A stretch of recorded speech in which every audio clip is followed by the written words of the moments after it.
The forest had grown colder. Rumors drifted like dry leaves on the wind, whispers of the council tightening its grip, of new restrictions meant to keep every creature silent. The gazelles could no longer gather in groups. The hyenas were patrolling more frequently, and the Igbari animals, Kanu's own kin, felt the weight most heavily. But deep inside Lion Kana's hidden cave, the circle of the dawn had returned. Every night they met in silence. Every night they planned. On this particular evening, the cave flickered with torchlight as Kanu stood before them.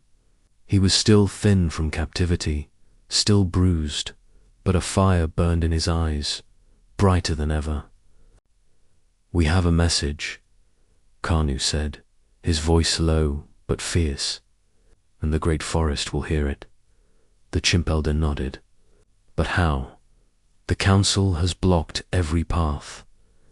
Kanu lifted his head proudly. "They can cage a lion, but they cannot cage a roar." At that moment, the owl flew in, panicked, her feathers ruffled. "The forest herald," she cried. "Tomorrow they will tell the entire forest that the Igbari are enemies. They want to turn everyone against us." A hush fell across the cave. Then Kanu stepped forward, the strength of a true leader filling the space. "Then, tonight," he declared, "we must speak before they do." The animals leaned closer. Kanu continued, "We will not fight with claws. We will not fight with fear. We will fight with truth." "How?" asked the tortoise. Kanu smiled. "By telling our story." For hours they worked, scribbling messages on tree bark, marking paths, sending trusted birds to different corners of the forest. Every Igbari creature contributed, each voice forming part of a greater roar. And before dawn, as mist wrapped around the trees, the messages appeared everywhere. "We are the Igbari. We are not enemies. We seek fairness. We seek dignity.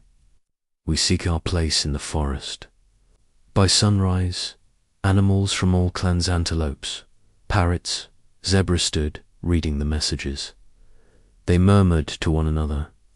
They asked questions. They began to doubt the council's old stories. And far away, watching from the shadows, the council grew uneasy. The Leopard King slammed his tail angrily. "Who allowed this?" he snarled. How did the Igbari spread their voice without permission? A small hyena guard trembled. It must be the lion, Kanu, my king." The Leopard King narrowed his eyes. "Kanu again." Meanwhile, in the forest clearing, the first rays of dawn touched Lion Kanu's mane. The animals gathered around him, not in fear, not in secrecy, but in hope.